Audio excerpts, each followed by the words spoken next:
Tonight on Fox 4, massive fish kills on Fort Myers Beach. Meteorologist Andrew Shipley spoke with an FGCU professor to see how red tide is playing a role. Plus, a man in Cape Coral hasn't been seen since this afternoon. Now police have issued a purple alert to try and locate him.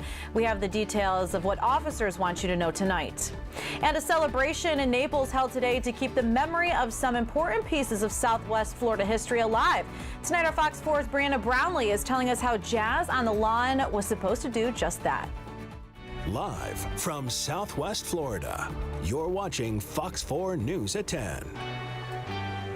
Good evening. Thank you so much for joining us for Fox 4 News at 10 o'clock on this Sunday night. I'm Elise Chingari. Well, we're starting with a lookout over the Caloosahatchee River tonight. So it's a pretty calm and quiet Sunday night, as we can see here. However, beachgoers there on Fort Myers Beach today, well, they weren't treated to this same sight. So take a look at these images of massive fish kills there on Fort Myers Beach. A viewer posted these pictures on a Facebook group earlier today. It's not just one area. You can see how far down the kills run along Fort Myers Beach there, a concern obviously for many of us here in Southwest Florida. So let's get right to our Fox 4 meteorologist Andrew Shipley, who says red tide has been spotted along the coastline from Marco Island to Fort Myers Beach. He joins us now live. Yeah, Elise, it has been definitely troubling what we have been seeing the last couple of days, continuing to come in with red tide from Venice down through Grove City, Boca Grande in that medium to high concentrations,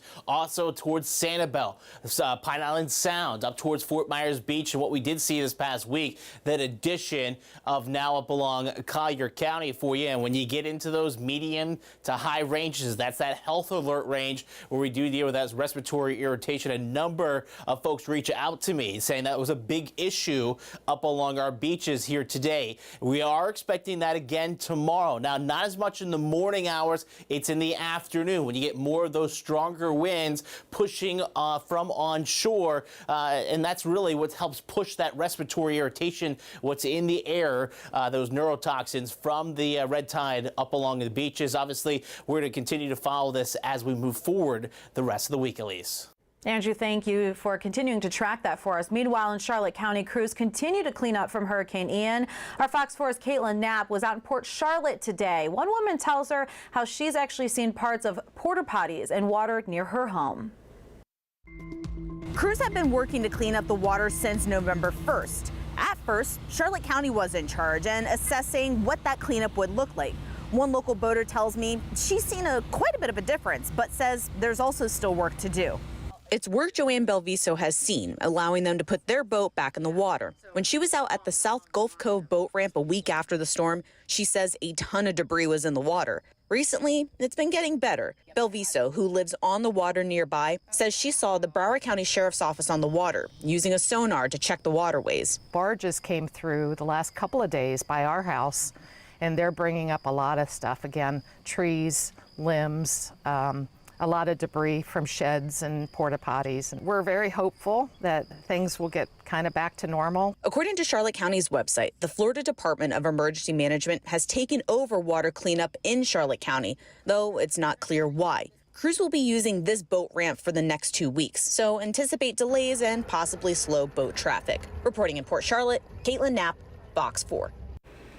Caitlin, thank you. Developing in Cape Coral tonight, police officers are asking for you, the public, to help find a man they say is missing and endangered. Cape Coral police tell us that a purple alert has been issued for the man you're about to see here on your screen, Steve Swiderski. So take a good look here. This is a picture of him and the car that Cape Coral Police Department says he was last seen driving. Investigators say witnesses place him leaving Northeast 25th Avenue in a black Mustang around 4 o'clock earlier today.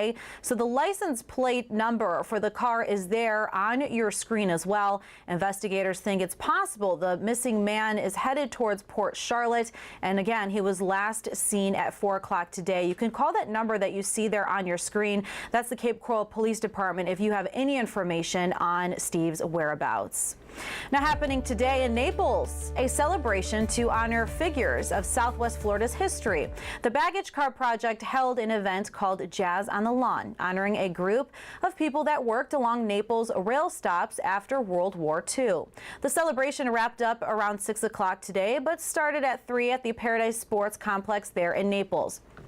Museum organizers say the celebration was planned as part of Collier County's Centennial Celebration. Our Fox 4's Brianna Brownlee took in those sights and sounds of the entire event to give us a deeper insight into this nearly forgotten part of Southwest Florida history.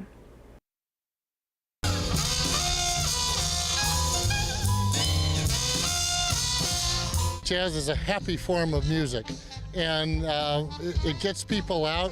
And hundreds of people came to enjoy live music at the sports complex in Naples to support and raise money for the Black History Baggage Car Project.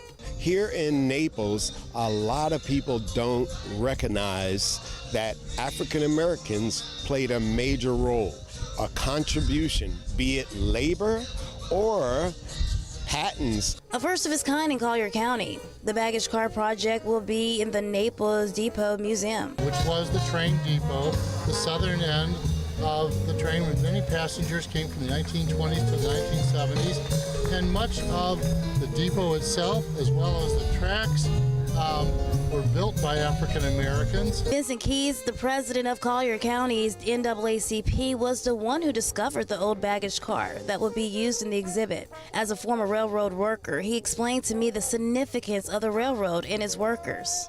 It wasn't until the railroad that came here in 27 that really opened up tourism and construction. And so that's when Naples really became a mark on the map. And now with the baggage car out of storage, it will now be the key visual to tell the stories of what blacks contributed to Collier County. We're hoping for us to learn more because there's not a lot known, or there is a lot known, but we want to know more. Now, one of the key things that is holding up this project is the funding. And when I was speaking with Vincent, he was explaining to me that they are halfway through their goal. However, they are still calling on the community. So if you would like to donate, I will have that information for you right now on fox4now.com. Also, when I was speaking with the president of Naples Museums, he was telling me that they hope they will start construction midsummer.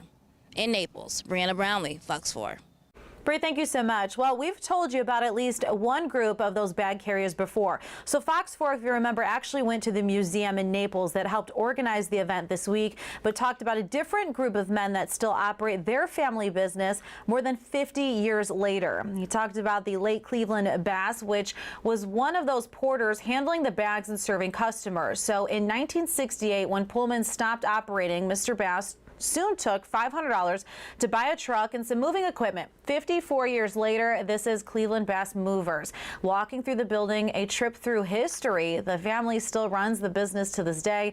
His granddaughter, Cassandra Streety, told Fox 4 about one challenge soon after opening in 1969. When he initially started the business, there was another van line that was in the city of Naples, and they did try to run him out of town because they basically felt like he didn't belong. But the county commissioner at that time told him to basically leave my grandfather alone and let him thrive as a local business so that he can provide for his family. So Cassandra there told Fox 4 that this story about family is so critical to the operation and its very busy operation. Tim Streety, Cleveland Bass's son, said they're so busy right now with all of the moves to Southwest Florida that they're actually having to turn away business. Now, this story is all a part of the rich history of Collier County. You can hear more about it when you head to our website, fox4now.com, and search this story. Well, the Arcadia Police Department says a teenager that was last seen Friday morning is still missing, and they would like your help in trying to find her. Arcadia Police say this is Mercedes Gomez Flores. So officers say she's 14 years old. She was last seen near West Effie Street. That's in Arcadia, north of Hickory Street and east of Highway 17. Gomez was last seen wearing a black shirt with black shorts and white Crocs. Police say she recently dyed her hair black. And when those photos, she has red hair, but they're saying that her hair color right now is this color. The department says this is all the information they have at this time that they can release about her whereabouts. They say if you have any idea where she could possibly be, to call that number that you see there on your screen. That's Arcadia Police Department, 863-494-2222. As well as Fort Myers Police, they're still searching for a missing teenager. Officers say 14-year-old Dylan Helms is considered an endangered juvenile and hasn't been seen since Tuesday. Here's a picture of Dylan on your screen. Officers say he was last seen near Prince Street and Edison Avenue. This is next to Dunbar Park.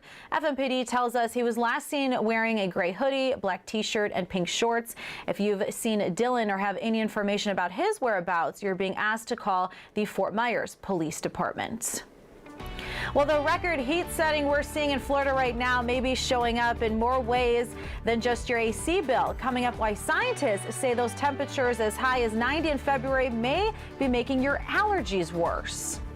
And a gruesome attack from a high schooler is the focus of a major investigation in Flagler County. We'll tell you why this 17-year-old ambushed a teacher's aide. And we are looking at your marine forecast. Not bad for your Monday. Just make sure you go watch the red tide. Gulf temperatures up to 78 degrees. I'll break down your weekday forecast coming up.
Welcome back. Well, if you've been sneezing a lot, those warmer than average temperatures in February may actually be making your allergies worse this year. Fox 4's meteorologists saw Southwest Florida record temperatures in the 90s last week, and there's more hot days ahead. Now, Lydia Vasquez from our Scripps partners in Tampa Bay, WFTS, shows us how that heat could be affecting you in more ways than you realize. Woke up today, my car was yellow. That kind of sucked. yeah, there's pollen all over my car. You may be feeling the effects of tree pollen right now. Juniper, nettle, and oak trees are in full bloom. We can thank recent warmer than average weather for that. We've definitely seen things blooming a lot earlier this year, and we've seen people suffering from seasonal allergies much earlier this year. Allergy symptoms across the various seasons in Florida can vary, but if you're coughing, sneezing, have itchy or watery eyes like Jim Yang, it may just be allergies. The other day when I was in St. Pete, it was like, that was kind of the worst, where I really couldn't fall asleep till like 3 a.m. because I was just sneezing and sniffling the whole night, and it just felt like everything was just dry all the time. Especially with no rain, it just kind of sucked. Like my grass is dying, I have allergies. Tree pollen season in Florida can begin as soon as December and run through May. And while little to no rain lately hasn't helped bring down the pollen count, experts say you can close your window to keep it at bay and change your clothes when you go indoors. If you really suffer from allergies due to pollen, you probably want to limit your exposure. So that might include staying inside. Or if you're going to be outside, make sure to rinse the pollen off of you when you come inside, like take a good shower when you come in, or at least take one before you go to bed. Dr. Rachel Dawkins with Johns Hopkins Alt Children's Hospital says allergies can look like a viral illness. She recommends taking a trip to your doctor to rule it out, or take your allergy medicine like Yang to alleviate some of your symptoms. It's been a lot better now since I actually take my medication now. I don't go out as much anymore because I work from home now, so that's the only upside. Well, let's give you a live look outside right now at the Bayfront Inn there in Naples. Obviously a different sight than we see in the morning when people are heading out on their boats, but the lights look pretty there. It looks like a pretty calm night. Let's get right to Fox 4 meteorologist Andrew Shipley with an update on your forecast. Yeah, well, I think a lot of people try to do get out in their boats today. It was another hot day, 97 degrees in Immokalee earlier today, 96 in LaBelle. How about 87 here in Fort Myers, Naples? There, 82.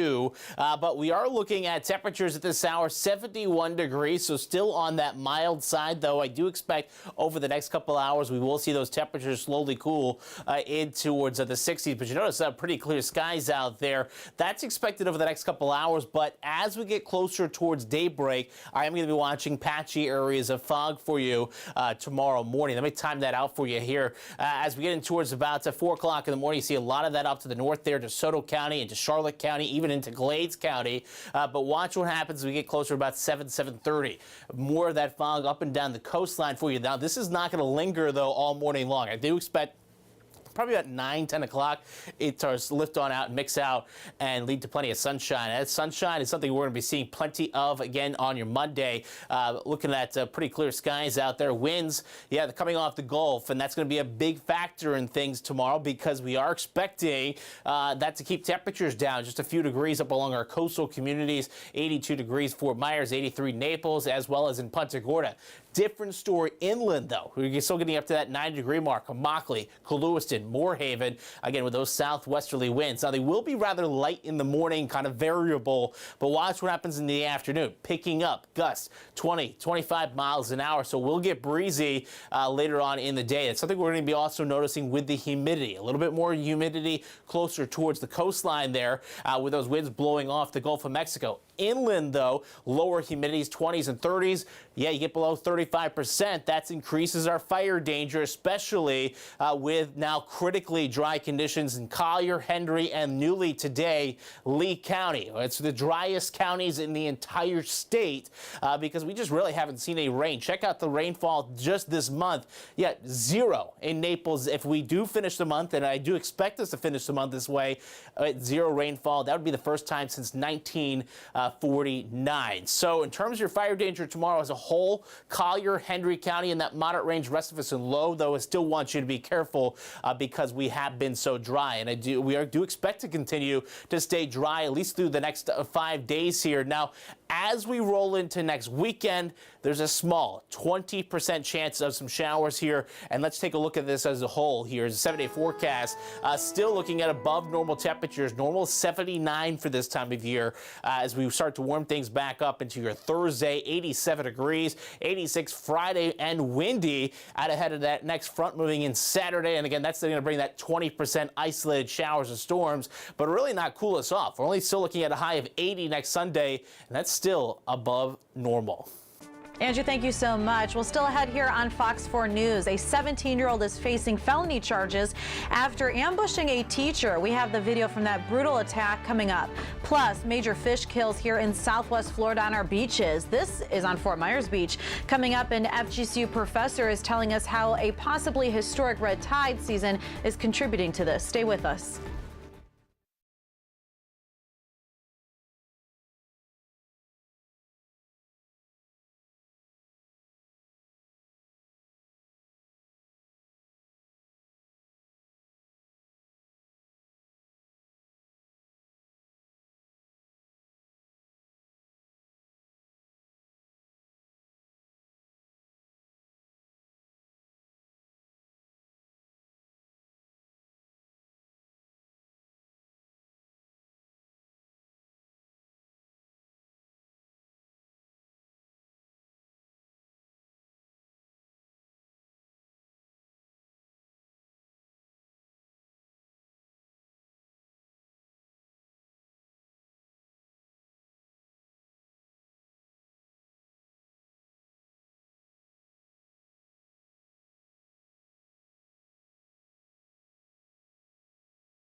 Well, across Florida tonight, a student is accused of brutally attacking a teacher for taking away his Nintendo Switch. And the video is out now showing that beating. We're going to warn you, this may be hard for some people to see. It's pretty graphic. This happened in the Palm Coast area. You can see the student kicking and punching the teacher after shoving her from behind. The student is a 17-year-old and isn't being named, of course, because he's a minor. An incident report with Flagler deputies says he was upset that he had the video game device taken away. So in that same report, it also says the 17-year-old made comments to deputies that if he comes back, he was going to hurt her again. That teacher was taken to a hospital and is still recovering, trying to be treated for those injuries that she took from that beating. But Flagler County Sheriff's Office says she's lucky to be alive. It could have been a homicide. When you push people down like that, they hit their head. You never know the outcome. Scary situation. So Flagler County Schools is deciding to let the teacher's medical condition stay private at this time. The teenager was arrested and is charged with felony aggravated assault. Well, still ahead here on Fox 4 News at 10 o'clock, big fish kills there on Fort Myers Beach. Coming up, why an FGCU professor thinks a potentially historic red tide bloom is contributing to that. Plus, Florida officials sentenced a man to death for the first time in years, but it could become more common. Coming up, the bills being considered in Tallahassee that could change execution laws here in our Sunshine State.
Live from Southwest Florida, you're watching Fox 4 News at 10. Thank you so much for staying with us for Fox 4 News at 10 o'clock. I'm Elise Chingari. Our newscast continues with a look at weather and specifically those red tide blooms really impacting our barrier island communities tonight. So take a look at these images of those massive fish kills there on Fort Myers Beach. So a viewer posted these pictures on a Facebook group earlier today. It's not just one area. You can see just how far along it goes, the stretch of Fort Myers Beach with those fish kills. Now our Fox 4 meteorologist Andrew Shipley says red tide has been spotted along the coastline from actually Marco Island to Fort Myers Beach. He joins us now with a look of where those blooms are. Yeah, at least even further than that, it goes all the way up into Tampa. So this is something we're seeing pretty much all across the coastline. Now here locally, we have been continuing to see these moderate to high concentrations. Venice, all the way down through Boca Grande, into Pine Island Sounds, up along Captiva, Sanibel, Fort Myers Beach, and then newly this week we added Collier County. I did speak to FGCU professor Dr. Mike Parsons about this red tide and how it compares to 2018 super bloom. The actual concern is the fact that red tide usually ends by this time of year. So if you look at the historical record, end of January, early February is usually when it peters out. And it's continuing. It's still fairly strong. It's moving up and down, north and south, up and down the coast. So the real questions are, is it going to extend like it did back in 2018? Are we going to see it into the summer months and continuing into fall? Unfortunately, Dr. Parsons told me it's kind of just a wait and see, but what we do know is in the morning hours when we get these calm winds, it's not as much of a problem. It's in the afternoon when we get these onshore winds, and with that tomorrow, I am expecting a medium to high chance of respiratory irritation up along a majority of our beaches. So I do want you to take that note of that if you do plan on spending time on the beach, Elise. Thank you, Andrew. So the man accused of killing an 11-year-old and their babysitter more than 30 years ago will be in court tomorrow as jury selection begins in Joseph Zeiler's murder trial. So Zeiler's accused of killing an 11-year-old named Robin Cornell and her babysitter Lisa Story. This happened back in 1990. Zeiler's facing 5 charges in connection to this, including first-degree homicide, sexual battery, and burglary. We've documented each step of the trial's progress online at Fox4Now.com. So for the first time ever, Lee County Recovery Task Force will hold its first meeting. The task force was formed after Hurricane Ian and is made up of 13 elected officials. The task force has held multiple meetings before, but tomorrow's will be the first public meeting. The meeting starts at 9 a.m. and of course, Fox 4 will be listening in. Also, earlier this week, a man who killed 2 people, including a Lee County deputy, was executed. The first time that's happened in 3 years. So Donald Dilbeck was executed on Friday night after a death warrant was served by Governor Ron DeSantis back in January. Dilbeck was convicted of stabbing a woman outside the Tallahassee Mall in 1990 after escaping from prison. So he did so while serving a life sentence for killing a Lee County deputy in 1979. The day of his execution, Dilbeck's family was there but didn't speak out. Outside the facility where he was executed, protesters actually gathered, saying to reporters they believe another type of punishment should actually have been used. Only life without parole. I would like to see some more mental health for everybody involved. Dilbeck's last words weren't written or recorded. But now the dialogue about how and when Florida's courts can hand out the death penalty. Florida's governor has called for changes to the way voting is done to hand down that type of punishment, and 2 bills in Tallahassee could help that happen. Sophia Hernandez from our partners at the Florida 24 Network shows us how those changes could make Florida's death penalty legislation some of the strictest throughout the nation. Opening statements. In the Parkland school shooter sentencing trial last year, a jury voted 9-3 for the death penalty. Since it wasn't unanimous, the gunman was sentenced to life in prison without parole. It's a verdict that sparked emotion across all aisles. And since then, Governor Ron DeSantis has been vocal about potentially changing what the death penalty could look like in the state of Florida. Maybe 8 out of 12 have to agree or something, but we can't be in a situation where one person can just derail this. It's what has pushed 2 bills to be presented in both the House and the Senate this January, each with 3 key elements. Instead of a unanimous decision by the jury, only 8 jurors would need to recommend the death penalty, making Florida's standard the lowest in any state.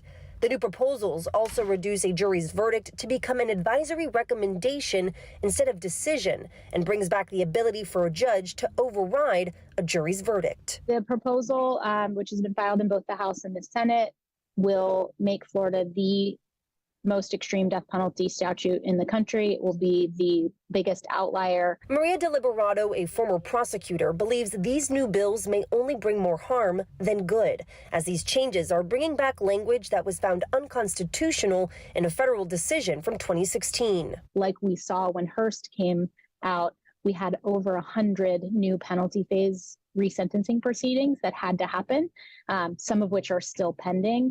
And so you had victims believing that the death sentence was final, that the person was on death row, and then they get a phone call one day saying, by the way, you're all the way back at the beginning. This is going to create more instability, more chaos, less finality, and more litigation. However, for some lawmakers, it's the judicial override concept in the proposals that's the most troubling, believing the power should lie with the jury. Florida leads the nation in exonerations for death penalty cases. That means that we have gotten it the most wrong out of anybody in the country. By weakening that standard, my concern is that we're saying, okay, it's easier for folks to be committed to the death penalty, but what about the people where we've gotten it wrong and they've spent years and years of their life on death row? We have to have a balance for sure. It's concerns like these that have been brought to the creators of the bills.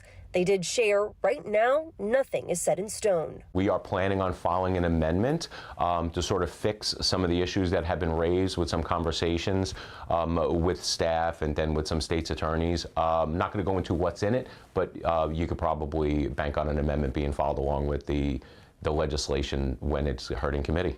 Both the bills in the House and the Senate are still going through committee hearings. Some more news across the nation tonight. The president is ordering federal health officers to conduct health surveys on the residents of East Palestine. So soil removal at the site of the toxic fire and train crash continues. The EPA says that toxic waste will be disposed of in a, quote, safe and lawful manner at EPA certified facilities. The Ohio Department of Natural Resources says 43,000 animals have died in or around East Palestine since the train derailment that happened on February 3rd. More than 70,000 people over in California are without power tonight because of some intense weather. A massive storm is dumping tons of rain and bringing strong winds with it as well. Some areas even getting snow today as well as hail. The National Weather Service actually issued the first ever blizzard warning for San Diego County last night. Large parts of wine country also covered in snow as well. And New Yorkers gathered together in Manhattan today to mark 30 years since the deadly bombing at the World Trade Centers. 6 people were killed and more than 1,000 injured after terrorists detonated a truck bomb in the parking garage of the building in 1993. Today, top lawmakers, including Chuck Schumer and Mayor Eric Adams, recognized the families of the people killed that day. Meanwhile, over in South Carolina, the man accused of killing his own wife and child took the stand last week. And as high-profile murder trial resumes, questions about parts of his examination begin to circle. Alec Murdaugh's murder trial is set to resume this week after he took questions from lawyers about the alleged murder. Murdaugh insists that he did not harm his family. Matt Johnson, with our partners at Court TV, break down how Murdaugh's testimony on the stand will shape the rest of the trial. Matt Johnson with our sister station, as we said, will go over more of this trial right now. The defense in the Alec Murdaugh murder case is expected to rest after calling 2 more witnesses to the stand. But it's the testimony from the defendant that is still on everybody's mind. The defendant, Richard Alexander Murdaugh, wishes to take the stand. On the stand in his own defense, once prominent attorney Alec Murdaugh tells the jury about his drug addiction, which was the reason he says he was paranoid and didn't trust law enforcement.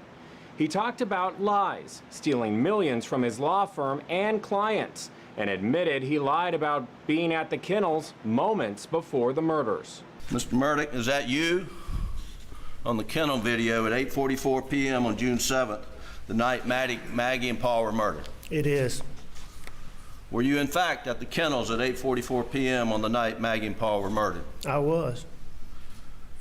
Did you lie to Sled Agent Owen and Deputy Laura Rutland on the night of June 7th and told them that you stayed at the house after dinner?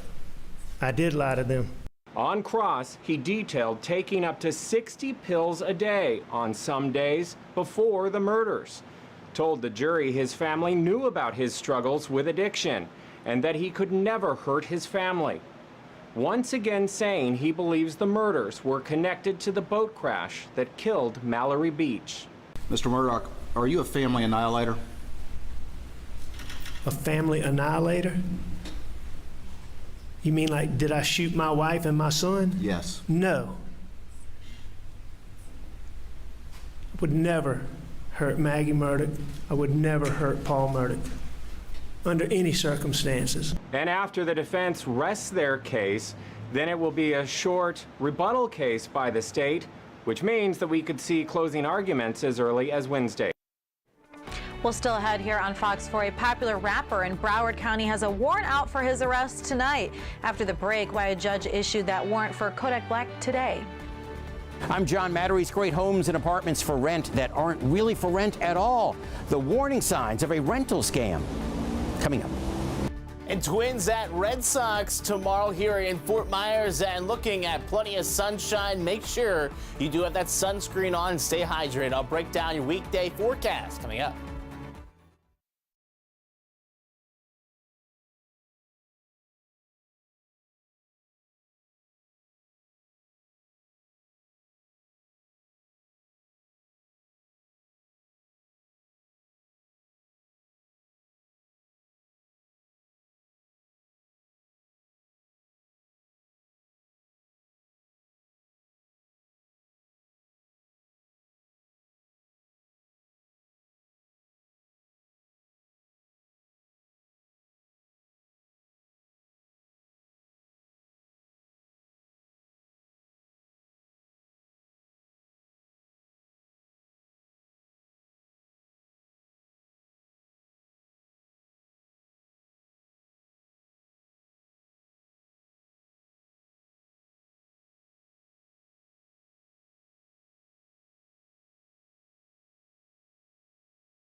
has issued an arrest warrant for popular rapper Kodak Black. This is footage and photos from a previous arrest. So court documents say Kodak Black didn't show up for a drug test in February as part of his parole. Not only that, days later, documents say the rapper submitted a positive test for fentanyl. Broward County Judge Barbara Duffy says that was a violation of the conditions of the rapper's parole. Another space launch from Florida tomorrow. SpaceX and NASA will be teaming up to send a team to the International Space Station. The mission will keep astronauts at the ISS for over 200 days as they perform experiments and test new technology at the space station. The launch will take off tomorrow at 1:45 a.m. Well, new details about the daring escape a Cuban pilot made to Florida last fall. Ruben Martinez Machado describes what happened and says he's grateful to American authorities for granting him political asylum. Kevin Ozezik has those details. You can see this airport is in the middle of nowhere. Months ago, he landed in the Everglades. Today, he's a free man. Thank you to everyone who supported me. Yes, in the end, it was all worth it. 29-year-old Ruben Martinez Machado has been granted asylum, and Friday morning he left a federal facility in Pompano Beach. He arrived in America 4 months ago after he flew the Soviet-era crop duster nearly 270 miles from Sancti Spiritus, Cuba to the Dade Collier Airport in the middle of the Glades. I was very scared to do it. Always flying low, and I was looking, worried if there was someone following me that could take me down. But Ruben's risky flight was worth it. His first stop after his release was his attorney's office. And of course, the star of the day is Ruben. While Ruben gets the star treatment now, in Cuba, he was arrested twice. He says the first time he was wrongly accused of stealing fuel. The second arrest, Ruben says, was overtly political. There was an incident in which representatives of the Cuban government were abusing individuals, and he stood up and protested what was going on, and he was detained. In Cuba, Ruben flew crop dusters for a living. He has filed to get his work permit and hopes to fly eventually in America. But he never again wants to pilot such a daring flight. He knew and understood that by leaving in a plane, the whole world would take notice of what's going on in Cuba. So Machado says he plans to head to Houston, where he has a good friend. He also worries about his family back in Cuba, saying that his story gained a lot of attention and he's concerned about all the publicity, and he thinks it could put his family's lives in danger. Now over to some bad news for recent graduates. The long pause on student loan payments from the pandemic are coming to an end soon. Student loan borrowers will start seeing the bills return in a matter of just months. The moratorium on the loans from 2020 was continued by the Biden administration and extended it to last year, but that extension runs up in August. When payments start back up, it will be the first time any former students have to pay their debt. And so let's take a look at some gas prices, because in Florida, that's below the national average. However, 3 of Southwest Florida's 6 counties are above the state average. DeSoto, Hendry, Glades, and Collier County are all above the state average of $3.29 a gallon. Lee and Charlotte counties' averages are around $3.24 tonight. Also, the FDA has approved some at-home COVID and flu test kits, which means you'll be able to get tested at home pretty soon. The tests will be available over the counter and will test for flu types A and B, as well as for COVID-19 viruses. These tests won't require a prescription. These nasal swab tests will also be safe to use for kids ages 2 and older. Well, the cost to rent is driving some families to seek out less expensive places to live. But as one family learned recently, cheaper options aren't always what they seem. Consumer reporter John Matarese shows us how to spot a rental scam so you don't waste your money. Imagine putting down a security deposit, then moving everything you own into a brand new rental unit, only to find out that great home or apartment wasn't really for rent at all. Brandon Smith and Shelby Moore found the perfect rental home for $1,000 a month. It's a dream come true, for real. Even shooting videos of their children in the moving van and their first walk through the house. I was just all excited about it, ready to move in and everything. But as they were moving in, they say a man stopped by to inform them it wasn't their house. even though they had signed a contract, got the front door code, and Venmo'd a $1,000 security deposit. They had fallen for the rental scam. It sounded realistic at the time. Yeah. Because we were just so excited about it. Daryl Fairweather with Redfin says it's never been easier for scammers to make a fake listing. You can pull photos from other listings, you can digitally alter them. That's why you should always see a property in person before giving a deposit, even if it's out of town. So I would recommend getting a friend or family member in the area to go look at the place for you if you can. The Better Business Bureau's Melanie McGovern suggests you meet the landlord or leasing agent in person. If they refuse, it's time for a gut check. If the landlord can't get in for some reason, that's a big red flag too. So you want to make sure that they're following all the steps of a normal home rental, that they have a key, that they are the owner. The BBB also recommends you search online for listings with the same description or photos. Be wary of an unusually low price and never pay with cash transfer apps, always by check or credit card. Brandon and Shelby now need another rental, having lost more than $1,000 and their dreams. It's very stressful, because I just want to feel like we can just, live. So don't waste your money. I'm John Matarese. Well, a reminder that one of the parks that sustained serious damage from Hurricane Ian opened back up this weekend on Mount Lachey. So the Mount Lachey Community Park reopened on Saturday. If you head there this week, the park will have boat ramps, kayak launches, and some small seating areas that will be open for people to use. The fishing pier, basketball court, and other buildings there, however, will be closed. It'll take a little bit longer. If you want to park a trailer at the park for the day, it'll cost you $10. We have those details. Just go to our website, fox4now.com. Well, if you need help putting food on the table right now, the team over at St. Matthew's House in Naples, well, they want to help you out. Take a look here at your screen. St. Matthew's House is putting on 3 different food distribution events this week. The first one is taking place tomorrow at Paradise Sports Complex there in Naples. Tuesday, crews will be out at the Naples Alliance Church. And then how about Thursday? Well, Thursday, they'll be at the Centerpoint Community Church. The details of these events are available on St. Matthew's House's social media and their website. Well, let's take you to a live look outside right now from our camera there at the top of the Luminary there in downtown Fort Myers. Not too many people heading there over the bridge overlooking the Caloosahatchee River there. Andrew told me it's a warm 71 degrees there in Fort Myers. Let's get to him now with more details of your forecast. Yeah, at least 71 degrees right now, but check out what it was earlier today. 87 degrees in Fort Myers and even 10 degrees warmer than that in Immokalee earlier today. 97 degrees, feeling like summertime with these recent warm temperatures out there, and I don't see them going away anytime soon. Like you said, 71 degrees right now in Fort Myers, winds out of the northwest at 7 miles an hour. What am I expecting over the next couple hours? Well, mostly clear skies. We're going to continue to cool these temperatures down into the lower 60s. We're also going to be tracking patchy areas of fog here like we've seen the last couple mornings. Overnight, though, I do expect a low temperature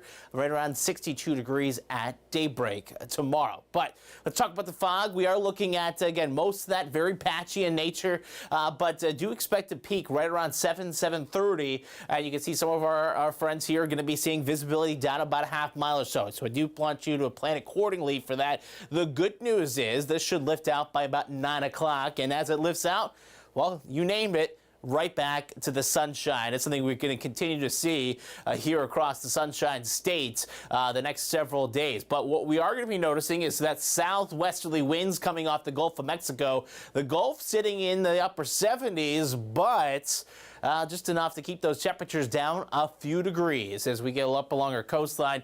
80 in Englewood, 79 Sanibel, how about 83 Naples. Different story inland, though. Check out Immokalee, Moorhaven, Lewiston, hitting again that 90-degree mark tomorrow afternoon for us. But speaking of some wind, again, offshore winds in the morning hours, but we get that enhanced sea breeze into the afternoon. Gusts 20, 25 miles an hour.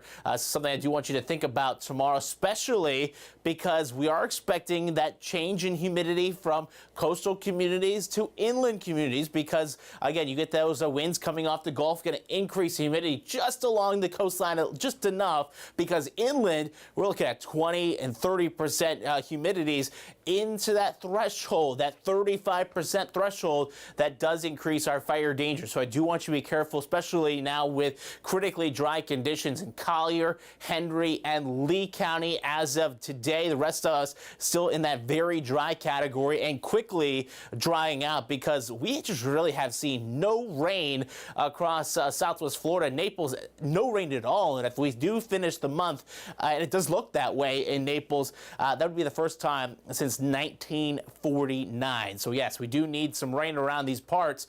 Maybe going to see some rain as we get in towards the late portions of next week. I do have a 20% chance next Saturday, but in the meantime, plenty of sunshine and above normal temperatures.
Well, coming up on Fox 4 News at 11 o'clock, dozens of fish found dead on Fort Myers Beach today, of course, raising concerns. After the break, Fox 4 meteorologist Andrew Shipley tells us where the latest red tide blooms are being detected, so you know what areas to avoid. Stay with us. We'll see you back here for Fox 4 News at 11 o'clock in the next few minutes.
Live from Southwest Florida, you're watching Fox 4 News at 11. Good evening. Thank you so much for joining us for Fox 4 News at 11 o'clock. I'm Elise Chingari. We continue with a look at weather and specifically the red tide blooms really impacting our barrier islands and our communities tonight. We're starting with a look now over the Caloosahatchee River tonight. So obviously, we know that it's been a calm and quiet night on this Sunday. Actually, we're going to give you a live look over on Pine Island. But, you know, beachgoers there on Fort Myers Beach today, they weren't really treated to the same calm day. So let's get right to these images of massive fish kills there on Fort Myers Beach. So a viewer posted these pictures on a Facebook group earlier today. It's not just one area. So as you can see, it's a pretty long stretch down Fort Myers Beach. Fox 4 meteorologist Andrew Shipley says red tide has been spotted along the coastline from Marco Island all the way to Fort Myers Beach. He joins us now with a look of where those blooms are, Andrew. Yeah, Lisa, it has been a big problem. I've had a number of people speak to me in the last couple of days of seeing those fish up along the beaches, as well as dealing with, yes, that respiratory irritation. So where are we seeing red tide? Well, really, it's Tampa down through Charlotte County. We're continue to see that down towards Boca Grande, down up along Lee County beaches, including Pine Island Sound, Sanibel, Captiva, Fort Myers Beach, and then, yes, down up along our Collier County beaches as of this week. So we are continuing to deal with this red tide, the fish washing up, the respiratory irritation, but it's not all day long. And that's the biggest caveat with this. In the morning hours, we're continuing to see these lighter winds like I'm expecting tomorrow morning. That's not a problem. It's into the afternoon when you get those onshore winds with that enhanced sea breeze tomorrow. Definitely going to be a factor. So where do I expect respiratory irritation? Majority of our beaches tomorrow, and that's what indicated by those medium to high alert zones. Just a few beaches in that lower risk, but still I'm expecting a lot of respiratory irritation issues across our beaches this week. I'll break down our forecast coming up. Thank you so much, Andrew. So meanwhile, in Charlotte County, crews there are still trying to clean up all of that debris post-Hurricane Ian. Our Fox 4's Caitlin Knapp was out in Port Charlotte today, and one woman actually tells her that she's seen parts of porta potties there in the water near her home. Crews have been working to clean up the water since November 1st. At first, Charlotte County was in charge and assessing what that cleanup would look like. One local boater tells me she's seen quite a bit of a difference, but says there's also still work to do. It's work Joanne Belviso has seen, allowing them to put their boat back in the water. When she was out at the South Gulf Cove boat ramp a week after the storm, she says a ton of debris was in the water. Recently, it's been getting better. Belviso, who lives on the water nearby, says she saw the Broward County Sheriff's Office on the water, using a sonar to check the waterways. Barges came through the last couple of days by our house, and they're bringing up a lot of stuff. Again, trees, limbs, a lot of debris from sheds and porta potties. And we're very hopeful that things will get kind of back to normal. According to Charlotte County's website, the Florida Department of Emergency Management has taken over water cleanup in Charlotte County, though it's not clear why. Crews will be using this boat ramp for the next 2 weeks, so anticipate delays and possibly slow boat traffic. Reporting in Port Charlotte, Caitlin Knapp, Fox 4. Thank you, Caitlin. So we have some developing news out of Cape Coral tonight. So police officers say the man reported missing as an endangered earlier tonight. Well, he's been found. I know we were reporting on this around 10 o'clock. However, just recently, within the last 15 minutes, Cape Coral Police Department says this man, Steve Sordursky, has been found safe. What they were telling us is that he was reported earlier missing around 4 o'clock as he was leaving Northeast 25th Avenue in a black Mustang. Again, Cape Coral Police tonight say he's been found safe. Well, the man accused of killing an 11-year-old and their babysitter more than 30 years ago will be in court tomorrow as jury selection begins in Joseph Zeiler's murder trial. So Zeiler is accused of killing an 11-year-old named Robin Cornell and her babysitter Lisa Story back in 1990. Zeiler is facing 5 charges in connection to this, including first-degree homicide, sexual battery, and burglary. Of course, Fox 4 has documented each step of this trial, and we will follow with more of it tomorrow. You can follow along the progress when you go to fox4now.com. And for the first time ever, Lee County Recovery Task Force will hold its first meeting. The task force was formed after Hurricane Ian and is made up of about 13 elected officials. Now, this task force has held multiple meetings before, but tomorrow's first time will be meeting with the public. The meeting starts at 9 a.m. and, of course, Fox 4 will be listening in and bring you the latest. Also, Fort Myers Police Department still searching for a missing teenager. Officers say 14-year-old Dylan Helms is considered an endangered juvenile. He hasn't been seen since Tuesday. So here's a look at your screen of what Dylan looks like. Officers say he was last seen near Prince Street and Edison Avenue next to Dunbar Park. FMPD tells us he was last wearing a gray hoodie, black t-shirt, and pink shorts. They're saying if you have any information on Dylan's whereabouts, to call Fort Myers Police Department. That number is right there on your screen, 239-321-7700. Well, happening today in Naples, a celebration to honor figures of Southwest Florida's history. The Baggage Car Project held an event called Jazz on the Lawn, and it's honoring a group of men that worked along Naples' rail stops after World War II. The celebration wrapped up around 6 o'clock tonight.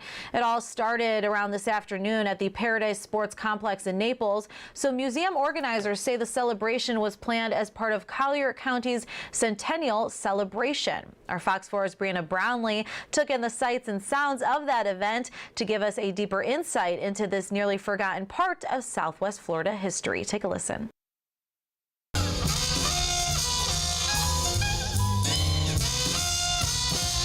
Jazz is a happy form of music, and it gets people out. And hundreds of people came to enjoy live music at the sports complex in Naples to support and raise money for the Black History Baggage Car Project. Here in Naples, a lot of people don't recognize that African Americans played a major role, a contribution, be it labor or patents. A first of its kind in Collier County. The Baggage Car Project will be in the Naples Depot Museum, which was the train depot, the southern end of the train where many passengers came from the 1920s to the 1970s. And much of the depot itself, as well as the tracks, were built by African Americans. Vincent Keys, the president of Collier County's NAACP, was the one who discovered the old baggage car that would be used in the exhibit. As a former railroad worker, he explained to me the significance of the railroad and its workers. It wasn't until the railroad that came here in 27 that really opened up tourism and construction. And so that's when Naples really became a mark on the map. And now with the baggage car out of storage, it will now be the key visual to tell the stories of what blacks contributed to Collier County. We're hoping for us to learn more because there's not a lot known, or there is a lot known, but we want to know more. Now, one of the key things that is holding up this project is the funding. And when I was speaking with Vincent, he was explaining to me that they are halfway through their goal. However, they are still calling on the community. So if you would like to donate, I will have that information for you right now on fox4now.com. Also, when I was speaking with the president of Naples Museums, he was telling me that they hope they will start construction midsummer. In Naples, Brianna Brownlee, Fox 4. Bree, thank you so much. So happening across Florida tonight, a judge in Florida has issued an arrest warrant for a popular rapper named Kodak Black. So this is footage and photos from a previous arrest we're about to show you here. So court documents say Kodak Black didn't show up for drug tests in February as part of his parole. Not only that, days later, documents say the rapper submitted a positive test for fentanyl. Broward County Judge Barbara Duffy says that was a violation of the conditions of his parole. Another space launch from Florida happening tomorrow morning. SpaceX and NASA will be teaming up to send a team to the International Space Station. The mission will keep astronauts at the ISS for more than 200 days as they perform experiments and test new technology at the space station. The launch will take off tomorrow morning at 1:45 a.m. Well, new details about the daring escape a Cuban pilot made to Florida last fall. Ruben Martinez Machado describes what happened and says he's grateful to American authorities for granting him political asylum. Kevin Ozekic has those details. You can see this airport is in the middle of nowhere. Months ago, he landed in the Everglades Today, he's a free man. Bueno, muchas gracias a todos los que me apoyaron. Thank you to everyone who supported me. Yes, in the end, it was all worth it. 29-year-old Ruben Martinez Machado has been granted asylum, and Friday morning he left a federal facility in Pompano Beach. He arrived in America 4 months ago after he flew the Soviet-era crop duster nearly 270 miles from Sancti Spiritus, Cuba to the Dade Collier Airport in the middle of the Glades. Mucho miedo hacerlo. I was very scared to do it. Always flying low, and I was looking, worried if there was someone following me that could take me down. But Ruben's risky flight was worth it. His first stop after his release was his attorney's office. And of course, the star of the day is Ruben. While Ruben gets the star treatment now, in Cuba, he was arrested twice. He says the first time he was wrongly accused of stealing fuel. The second arrest, Ruben says, was overtly political. There was an incident in which representatives of the Cuban government were abusing individuals, and he stood up and protested what was going on, and he was detained. In Cuba, Ruben flew crop dusters for a living. He has filed to get his work permit and hopes to fly eventually in America. But he never again wants to pilot such a daring flight. He knew and understood that by leaving in a plane, the whole world would take notice of what's going on in Cuba. Machado says he plans to head to Houston, where a good friend lives. He also worries about his family back in Cuba because he says his story gained a lot of attention, and he's concerned about all the publicity that it could possibly put his family's lives in danger. Andrew? Let's take a look at your bus stop forecast. Tomorrow morning, I do expect to deal with a little bit of fog out there. Partly sunny skies, though. 61 degrees, getting up into the lower 80s. Plenty of sunshine out there. Do dress accordingly for that. I'll break down what you can expect in terms of your week forecast. Does include a lot of warm temperatures. That coming up.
Live from Southwest Florida, you're watching Fox 4 News at 11. Good evening. Thank you so much for joining us for Fox 4 News at 11 o'clock. I'm Elise Chingari. We continue with a look at weather and specifically the red tide blooms really impacting our barrier islands and our communities tonight. We're starting with a look now over the Caloosahatchee River. Live from Southwest Florida, you're watching Fox 4 News at 11. Fox 4 News at 11 continues now. Thanks for staying with us. I'm Elise Chingari. Well, across the nation tonight, the president is ordering federal health officers to conduct health surveys on the residents of East Palestine. So soil removal at the site of the toxic fire and train crash, well, it continues on. The EPA says that toxic waste will be disposed of in, quote, safe and lawful manner at EPA certified facilities. So the Ohio Department of Natural Resources says 43,000 animals have died in or around East Palestine since the train derailment that happened on February 3rd. Obviously a concern for residents there. Well, more than 70,000 people over in California are without power tonight. That's because of some intense winter weather that they're experiencing. So a massive storm is dumping tons of rain and bringing strong winds with it as well. Some areas even getting snow today and hail. The National Weather Service actually issued the first ever blizzard warning for San Diego County last night. Large parts of wine country are also covered in snow tonight as well. And New Yorkers gathered together in Manhattan today to mark 30 years since the deadly bombing at the World Trade Center. 6 people were killed and over 1,000 more injured after terrorists detonated a truck bomb in the parking garage of the building in 1993. Today, top lawmakers, including Chuck Schumer and Mayor Eric Adams, recognized the families of the people killed that day. Well, back here in Southwest Florida, if you need help putting food on your table right now, the team over at St. Matthew's House in Naples, well, they want to help you out. Take a look here. St. Matthew's House is putting on 3 different food distribution events this week. The first one is starting up tomorrow at the Paradise Sports Complex there in Naples. Tuesday, crews will be out at the Naples Alliance Church. And then Thursday, they'll be at the Center Point Community Church. The details of the events are available on St. Matthew's House's social media and website. Let's give you a live look right now over at Tarpon Lodge. It's a pretty dark night out over there. I know. Let's get right to Fox 4 meteorologist Andrew Shipley to give you a better look at your forecast and what to expect coming up on Monday. Right, Andrew? Yeah, kind of quiet on Bokeelia at this time. But, yeah, it was a warm day today. Sure, a lot of folks wanted to be by the water. But check out Immokalee. 97 degrees was that high today. 96 in LaBelle. 87 here in Fort Myers. We're still looking at mild temperatures out there right now. Fort Myers still 70 degrees as we are in the 11 o'clock hour here. Winds out of the northwest at 6 miles an hour. What am I expecting the next couple hours? Well, slowly cool things down into the mid 60s there as we roll into the 5 o'clock hour. Mostly clear skies there in the forecast. And really tonight, we're really going to be looking at mostly clear skies, patchy fog like we've seen the last couple nights for us. Again, I think the bottom out mark will be right around 62 degrees or so as we head in towards daybreak. But what am I looking at in terms of fog? There's 4 a.m. Visibility in some spots down to about a half mile, and that continues through 7 o'clock. But I do expect 9, 10 o'clock, most of that fog is on out of here and looking at plenty of sunshine as we get in towards the afternoon hours. Very similar to what we've seen the last couple of days. Now, the other thing we're watching, winds coming off the Gulf. And what does that mean? Well, we are going to be looking at a little bit cooler temperatures up along the coastal communities, looking at lower 80s in the forecast. Different stories you work your way inland. 90 degrees. Immokalee, Moorhaven, Lewiston, again, warming up over that landmass, not coming as much off the water. But I don't expect really too much of that wind until you get in towards the afternoon hours. And check this out. 7 o'clock in the morning, kind of light and variable out there. Then the sea breeze kicks in, and we do expect an enhanced sea breeze tomorrow. Means winds gusting 20, 25. It will be a little breezy tomorrow afternoon, and we'll notice that breeze a little bit more in the humidity as well. As winds blow off the Gulf of Mexico, humidity will be higher up along the coastline, right around 50, 55%. Further inland, we're talking right around 30, 34%. right around that critical threshold that we watch for increased fire danger, especially with drying conditions out there. Collier County, Hendry County, and as of today, Lee County now in that critically dry category.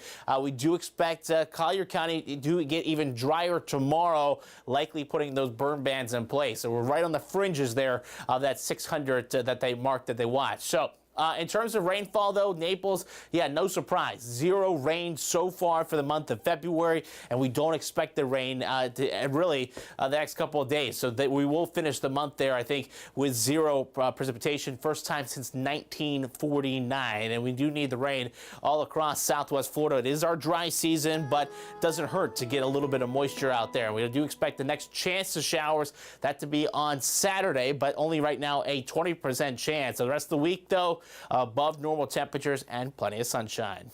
Thanks so much, Andrew. Well, the Oscars are around the corner, and we're giving you an inside look into how one category gets evaluated. After the break, how the Academy picks the winner for Best Editing each year.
Welcome back. Well, some bad news, unfortunately, for student loan borrowers. They'll start seeing bills in the mail in a matter of months. The moratorium on the loans from 2020 ends in August.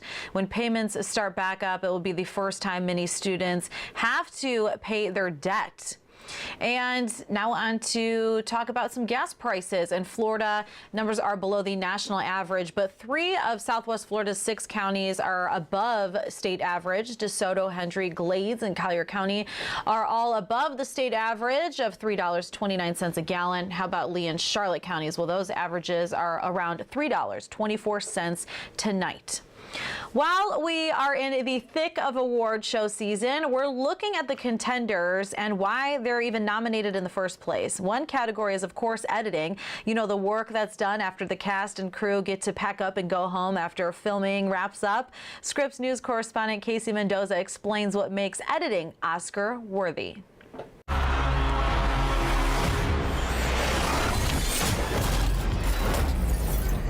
Films are a culmination of writing, sound, picture, and performance. And after shoots are wrapped, it's the job of the editor to put it all together. Running the gamut of comedy, drama, sci-fi, and action, this year's Academy Award nominees for Best Editing are The Banshees of Inisherin, Elvis, Everything Everywhere All at Once, Tar, and Top Gun Maverick. But what makes editing Oscar-worthy? It's when I get lost in something and I forget that I'm experiencing a constructed thing. It's good editing if you don't notice it. Based in LA, Ernie Gilbert is the editor behind recent films, like Amazon's romantic comedy Somebody I Used to Know, as well as series like Atlanta and music videos for songs like This Is America. Tennessee-based filmmaker Brian Lociavo is best known for documentaries like Bluebird, about one of Nashville's iconic cafes and music venues. Both of them described editing for film as finding the rhythm of each scene and setting the right pace for the story. When it's heavy-handed, it feels too choppy. There's times for flashy editing. There's time for edits that don't draw attention to themselves, and kind of knowing what's going to service your story the best. I find that a lot of great editors are also musicians because I think there's a rhythm to it. There is no one way to edit a film, and styles vary by genre. So who are some of this year's biggest contenders? Obviously, Top Gun. I mean, action is a whole nother beast when it comes to editing. What a visceral experience as far as editing goes. Elvis was one that when I saw the runtime, I had a feeling that I would come out of it thinking that could have been half an hour shorter. I thought that is an excellently edited film for the reason that I didn't feel that way. You know, Everything Everywhere All at Once, cut by Paul Rogers. I can't even think about like distinct moments as much as just like what I was feeling and the onslaught of just maximalist imagery. Each of this year's Oscar nominees for Best Editing are also major contenders for the American Cinema Editors Awards, also known as the Eddies. That ceremony will